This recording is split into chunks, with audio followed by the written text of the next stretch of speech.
여러분 안녕하십니까. 6.3 지방선거 투표용지 무더기 실종 사건으로 촉발된 국민 참정권 유린 사태를 계기로 전면적 재선거 요구와 함께 선관위 해체 요구가 본물처럼 거세게 터져나오고 있습니다. 이와 관련해 선관위 공무원 출신인 배명수 도시산업개발 대표가 현재 대한민국 선관위가 얼마나 총체적으로 문제투성이에 썩어 빠진 정부 조직인지를 적나라하게 폭로했습니다. 배명수 대표는 선관위는 사실상 모든 공무원을 지휘 통제할 수 있는 일종의 선거 계엄 공무원이라고 말했습니다. 그는 또 김대중 노무현 정권을 거치면서 선관위는 좌파의 아성, 호남의 아성, 5.18 가산점 공무원의 아성이 됐고 전에 없던 희한한 선거 결과와 투표용지 부족이라는 세계 선거사상 초유의 사태까지 터졌다고 질타했습니다. 선관위 사무관 출신인 배명수 대표는 자신의 소셜미디어 게시글을 통해 먼저 다음과 같이 밝혔습니다. 선관위는 사실상 모든 공무원을 지휘 통제할 수 있다. 선관위법과 공직선거법에 선관위는 선거에 관련해 모든 국가기관에 협조 요청할 수 있고 협조에 불응할 때 상급 기관에 채임 요구권이 있기 때문이다. 일종의 선거 계엄 공무원인 셈이다. 선관위는 감사원 감사도 받지 않고 자체 감사만 받는다. 자체 감사는 뻔히 아는 동료이거나 서로 친인척이니 쇼에 지나지 않는다. 선관위는 선거를 중립적으로 하기 위해서라는 이유로 여러 가지 특혜를 받는다. 그래서 아무도 선관위 일을 알려고 하면 안 된다. 중립을 방해하기 때문이다. 그리고 판사를 바지 사장인 각급 선관위원장으로 앉혀놓고 선거 관련 소송을 하나마나하게 할 뿐 아니라 평시에는 대형 로펌 이상으로 일반 재판에도 영향력을 끼친다. 배 대표는 이어서 다음과 같이 밝히고 있습니다. 그리고 국회의원을 졸로 보는 유일한 국가기관이 선관위다. 저희들끼리 이야기할 때 보면 국회의원을 얼마나 우습게 보는지 모른다. 예산이나 정원 늘리는 것도 국회는 선관위의 요구에 프리패스다. 여러분 왜 국회의원이 선관위에 대해서 이렇게 눈치 보고 하느냐 하면 선거를 할 때 선관위에 속말로 밑보이면 온갖 꼬투리를 잡아서 무슨 선거법 위반 뭐 이런 식으로 고발을 할 수 있기 때문입니다. 그러니까 선관위가 보기에는 국회의원을 소위 졸로 본다는 이야기입니다. 이어갑니다. 선거 없을 때는 놀러 다니고 선거 때는 지방공무원, 경찰, 교사, 법원공무원, 소방, 한전, 전화국 등의 협조 요청에 투표소나 개표소에 배치해놓고 선관위 사무실에 앉아 컴퓨터만 들여다보면 된다. 선거 예산은 실제보다 많이 청구해 나눠 먹고 평시에는 쓸데없는 홍보, 교육, 선거 연구 등의 명목을 내세워 예산을 펑펑 쓴다. 여러분 이번에 지금 투표용지 정발 사태, 투표용지 실종, 투표용지 부족 사태 지금 여기서도 드러난 게 그거지 않습니까? 선관위가 예산은 훨씬 더 많이 받아놓고는 실제로는 훨씬 적게 투표용지를 만들었다는 거 아닙니까? 그리고 나서 그 남은 예산은 지금 이제 문제가 되니까 뭐 아마 반납을 한다 뭐 어쩌고 하는데 아마 이런 문제가 없으면 알아서 그냥 대체로 자기들끼리 그 예산을 나눠 썼을 가능성이 대단히 높다고 봐야겠죠. 배명수 대표는 이어서 선관위가 그 조직의 구성원들 수준에 비해서 또 그 조직 규모에 비해서 얼마나 고속성진하고 고위직이 많은지를 적나라하게 폭로합니다. 선관위는 초고속 승진할 수 있는 유일한 국가기관이다. 웃대가리가 많고 하부가 적은 가분수 조직이다. 기초지방자치단체 시장 군수가 3급에 해당하는데 지역선관위 사무국장이 3급이다. 시청, 군청에는 수백 명에서 수천 명이 근무하지만 지역선관위는 10명이 안 된다. 광역선관위 사무처장은 1급이다.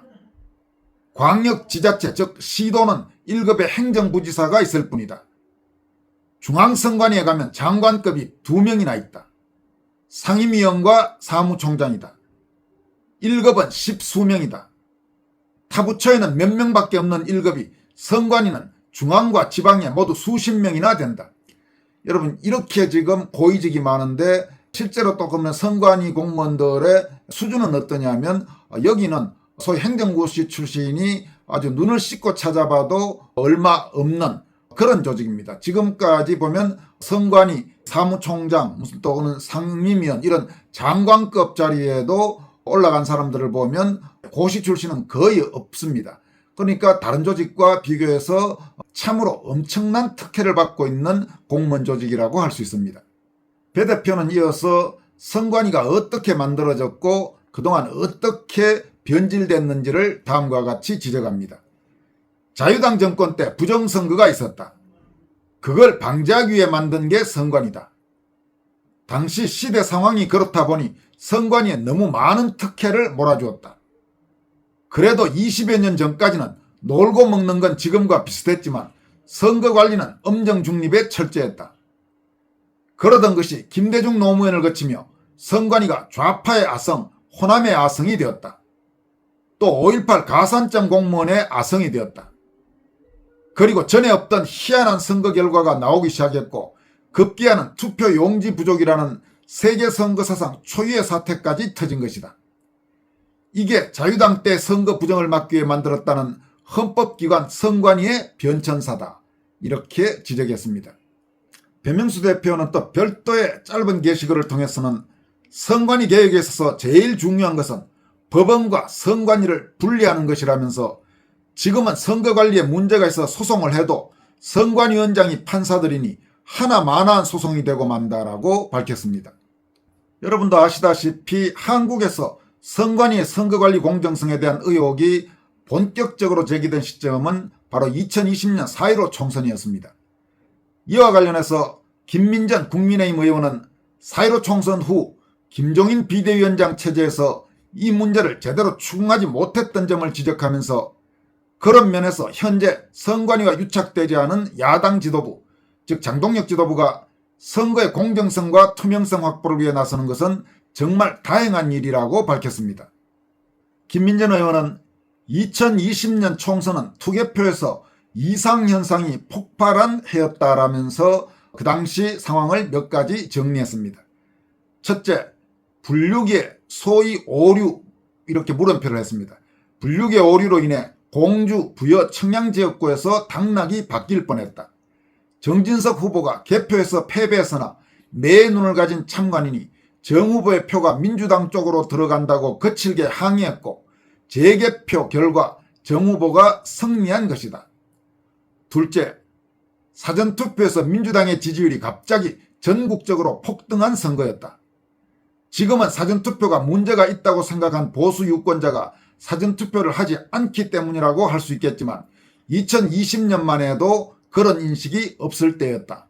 여러분 그렇습니다. 2020년 4.15 총선 때는 나 같은 경우도 일을 한다고 사전투표를 했습니다. 그런데 이제 그때 문제가 불거지면서 이건 정말 사전투표는 안 되겠구나 해서 그 이후에는 개인적으로 본투표를 합니다만은 그 당시 지금 나처럼 사전투표를 했던 그런 국민이 대단히 많습니다. 그리고 특히 그 당시 조사했던 걸 보면 일각에서는 지금 더불어민주당 좌파 정당의 우호적인 젊은 세대가 그 당시에는 젊은 세대가 사전투표를 많이 했을 거다 뭐 이랬지만은 실제 조사했던 결과를 보면 오히려 나이 든 층 이른바 우파 또는 보수 성향 유권자들이 사전투표를 더 많이 했던 걸로 집계된 바가 있습니다. 셋째, 간이 영수증처럼 머리가 붙어있는 투표지, 투표지 규격에 안 맞는 투표지 등 별별 투표지가 출현한 선거이고 넷째, 재검표에서는 삼립방 박서, 일장기 투표지, 배춧잎 투표지도 등장했다. 이렇게 밝혔습니다. 김 의원은 이어서 2020년에도 집회 참여자 수는 지금에 비할 바 못됐지만 분류기를 공적 검증하자는 주장, 일부에서는 분류기를 선관위가 반출하지 못하도록 강한 대립이 있기도 했다. 이때 국민의힘 김종인 비대위원장은 선관위가 분류기를 시연하는 것으로 이 문제를 마무리하는 데 동의했다. 그리고 선거의 공정성과 투명성을 바라는 세력은 음모론자라는 굴레를 씌워 담론의 설득력이 제거돼 갔다면서 그런 면에서 선관위와 유착되지 않은 야당 지도부가 선거의 공정성과 투명성 확보를 위해 나서는 것은 정말 다행한 일이다 이렇게 밝혔습니다. 김민전 의원은 이어서 2022년 대선 개표 방송을 보다가 송파구 투표수 3만 표가 갑자기 사라지는 것을 내 눈으로 직접 봤다. 국회에 들어온 후 이 문제에 대한 답을 얻기 위해 선관위에 알아봤지만 아무도 그 답을 몰랐다. 각자 자기 일에 바빴다는 말밖에. 하일리의 법칙처럼 반복되는 위험 신호가 있다가 큰 사고가 난다. 그동안 이해 안 되는 투개표 문제는 산적에 있다. 이걸 좀 빨리 캐치한 분들은 부정선거론자로 치부돼 왔고 이상현상은 분명히 있는데 공적 검증이 안 돼 왔다 이렇게 밝혔습니다. 김 의원은 또 대통령은 상권분립 위반했다고 탄핵되는데 선관위는 머리는 사법부이고 몸통은 행정부인 상권분립 위반을 제도화한 기관이다라면서 이 때문에 법정으로 가면 늘 선관위가 이겼다. 법관의 선관위 겸직을 폐지하라고 요구했습니다. 김 의원은 또 선관위 측에서 걸핏하면 개표에 문제가 있으면 소송하라 이렇게 말하는 것과 관련해서는 개표에 문제 있으면 소송하라고 판사가 선관위원장이고 상당수의 판사가 선관위원장 출신이니 자신 있다는 거지. 선관위 판사 겸직 제도를 폐지하고 선관위에 대한 감사를 실시하라고 촉구했습니다. 또 이재명 정권 법무장관인 정성호가 최근 소위 부정선거 음모론과 과격시위에 단호히 대응한다 이런 소리를 주장한 것과 관련해서는 정성호 법무활 부정선거 음모론과 과격시위에 단호히 대응한다고 누가 용지 부족 사태 일으켜 국민의 주권행사 방해하라고 했나. 주권행사 방해자들이나 어서 수사해서 책임을 물어라 이렇게 질타했습니다. 한편 백지원 전 국민의힘 대변인은 이준석이 대표를 맡고 있는 개혁신당, 지금 이준석이나 개혁신당이 그동안 선거부정 의혹과 관련해서 아주 악의적인 조롱을 많이 했던 자들이죠. 그 이준석이 이끄는 개혁신당에 대해서 다음과 같이 질타했습니다.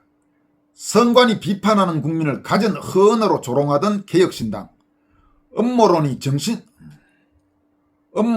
정신병이니 운운하며 아무 말로 훈수 두더니 야밤에 의용 몇 명 대동해 국민을 병풍으로 이용하려 드나. 수백 명 후보 출마시켜 한석 당선됐으면 반성이나 하길 바란다. 서울에서 0.82%로 사실상 정당 존재 가치가 없음을 증명하지 않았나. 또한 그들이 수년간 비웃었던 자유와혁신 황교안 대표는 6.19%, 무소속 김현태 후보는 13.01%의 지지를 받았다.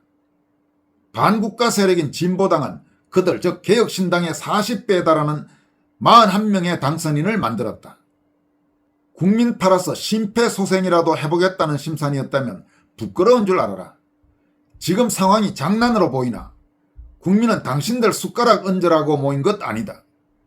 김대중 노무현 정신 있겠다는 정당이 보수라 하는 것도 아주 가관인데 정체성 혼란을 극복하지 못한 그대들은 역사의 뒤안길로 사라질 때다. 이렇게 이준석과 개혁신당을 통렬히 비판했습니다. 지금까지 권선할TV였습니다. 여러분 고맙습니다.